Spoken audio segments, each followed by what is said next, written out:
Everyone, welcome back to NFT Art Talk. We're talking news in the mornings, and we are here live with you guys. I hope you got your cup of joe ready. We're going to dive in to everything NFT. We're looking at charts, we're looking at industry updates, hot topics, and news that have caught Kartik and I's eye. If you haven't met us yet, my name is Moshe, aka DJ Fetus, and this is Kartik NFT, and all the places. How you doing today, man? Doing good, man. It's a little rainy here in Austin, Texas, man, but I'm feeling great. Kind of just, I'm actually a little bit tired because I did 2 yoga classes yesterday. It kind of took get me some, out, bro. Yeah. Let's go. I think I was just hyped because we're getting all over the place on these streams now. So I was like, I need some extra energy. Yeah, I feel that. Yeah, it's kind of like a cool day in Dallas today too. I got my jacket on, rightfully so.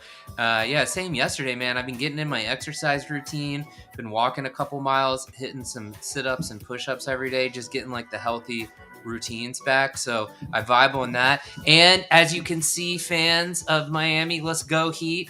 Big win last night. Wrecked him. Just wrecked him. Made him sad. Made James Harden real sad. I mean, I know they don't have Joel Embiid. We didn't even have Kyle Lowry. Like, let's go, dude. Let's go. I couldn't even watch a game because y'all just beating up so bad, bro. I know, dude. At first, it was like, what is happening here, dude? Like, we looked a little shady in the first half, but then we just came out and wrecked them. Of course, it was like while I was putting my kid to sleep, I like come back. I'm like, oh, great. Now we're up by 20. I'm like, yeah, that's what I wanted.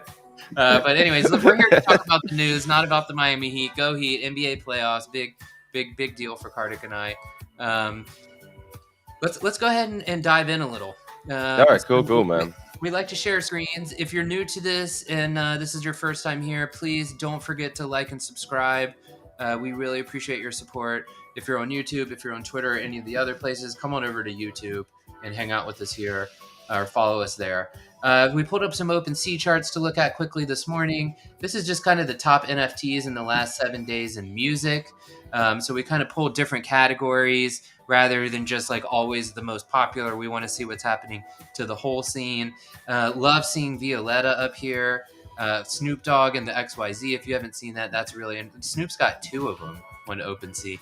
Now he's like, oh, I'm going to start switching blockchains. Doing it all over. OMG Kirby, I think I've heard some of that music before. That's kind of the top 10.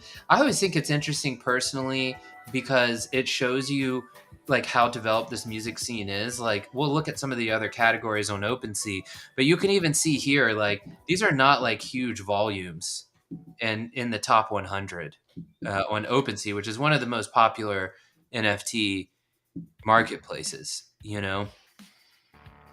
That's cool, man. Just showing you, there is space for music in the NFTs, and people are getting paid. So yeah, it's encouraging. And congratulations to Violetta, just continuing to crush it.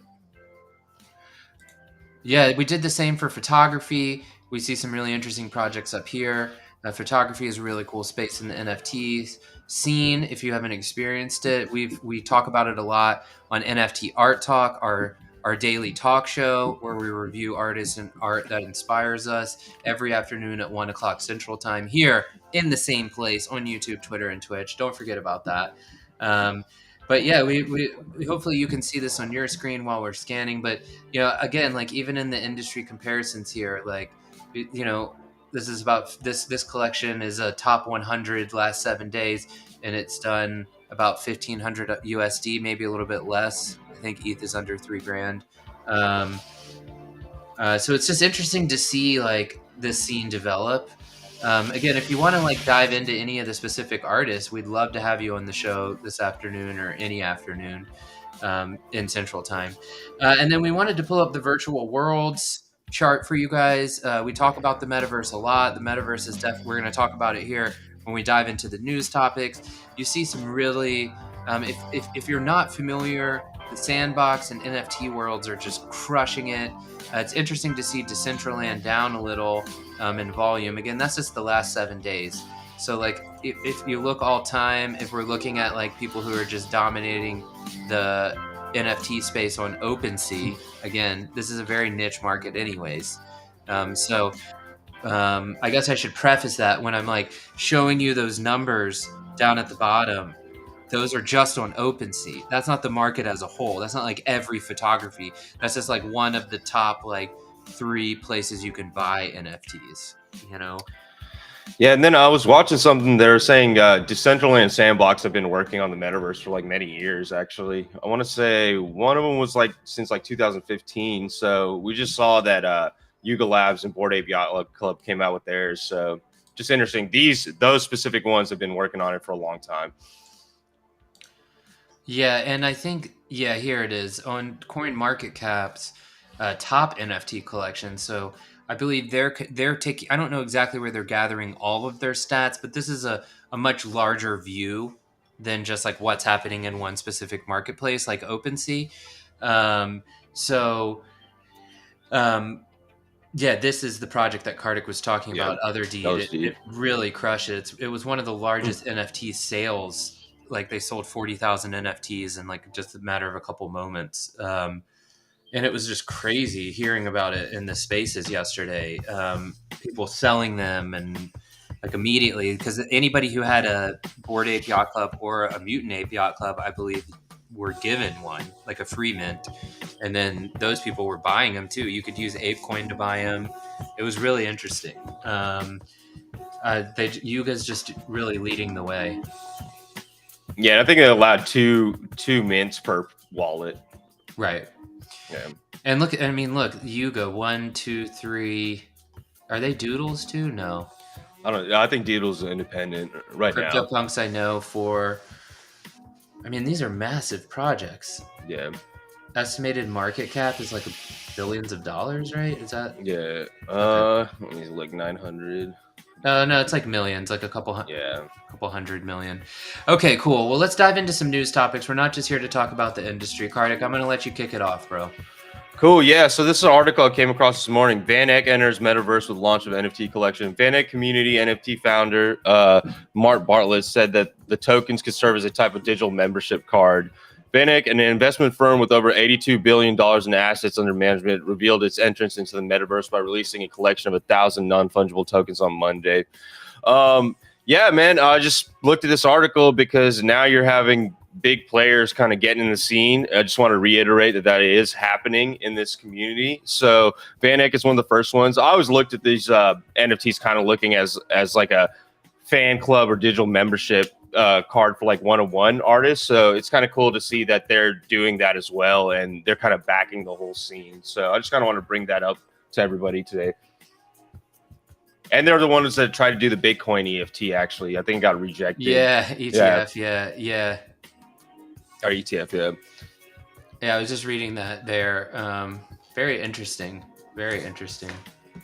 So it just tells you like some big player coming in there, they see long-term value in it basically. If I know that's always a very important news headline for us, especially as artists, right?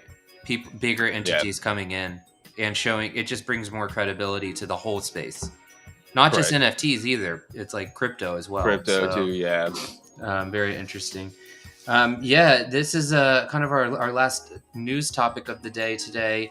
We like to keep these ones nice and short for you guys so you can get started with your day as well.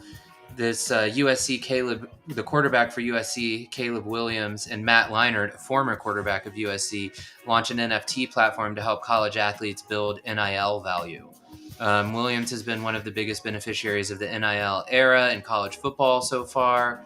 So NIL is basically this newer thing coming to the NCAA where college kids can actually sell their likeness, do sponsorship deals, make money as a college athlete. And in this article, they talk about Matt Leinart teaming up with the quarterback to launch this platform called the Hall of Goats.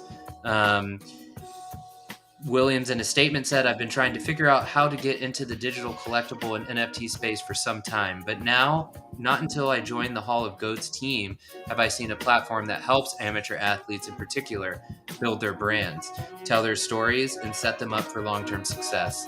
And then it goes on just to talk about what an NFT is, how Williams is partnering with Liner.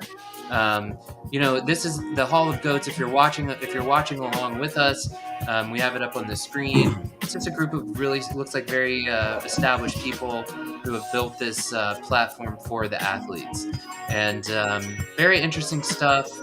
They have a roadmap on here. You can check out the project yourself.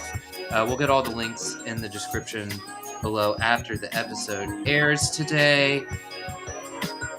Yeah, I mean, interesting stuff, right? Like, athletes putting on athletes. I know maybe you can share a little before we get off. You can share a little bit of your experience with NFTs and sports. I know you're a collector. Like, Right. just quickly. Yeah, I mean, I got some Spurs NFTs and stuff like that. What I really like about this is when we were growing up, none of these college athletes could get any money from their likenesses. So that was a big debate. Like, they felt like they were being used, and this big college complex was just taking advantage of them. But now, with the ruling that they can profit off their likenesses, you're seeing a new age development in this kind of platform that allows them to use NFTs to kind of support them, so that they're not just like poor college kids and such. And they have a valid way of actually making some money from what they're doing.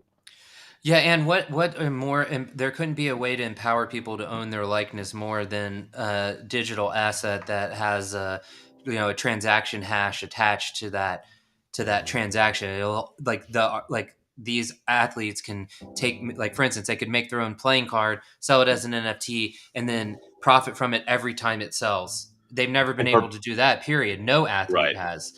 So now, not only is it like a completely underserved group of people and as NCAA or athletes that have had the opportunity to do that, but now they can do it even more than ever. That was my point. And it's great because some athletes have great college careers and then it doesn't translate to the professional career, right? So now you're giving them that option, like, hey, we're giving you something in perpetuity that you can make money from. So I think it's great all around.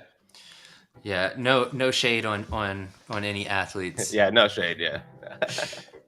I still got a little grudge on Matt Leinart because Kartik and I both went to University of Texas. That's where we met each other, and we played them in the national champ. I know they lost, but they were so good. It was like you had to hate them, him and Reggie Bush and all those guys. Yeah. Anyways, thank you guys so much for hanging out with us today. We're going to try to do these quick clips, give you guys some industry perspective, some news perspective, and mostly we appreciate you guys. So if you're new to us, if you're here now as an old friend and you just haven't had the chance, don't forget to like the video on YouTube and subscribe on YouTube. Click that notification bell so you know when we have content out.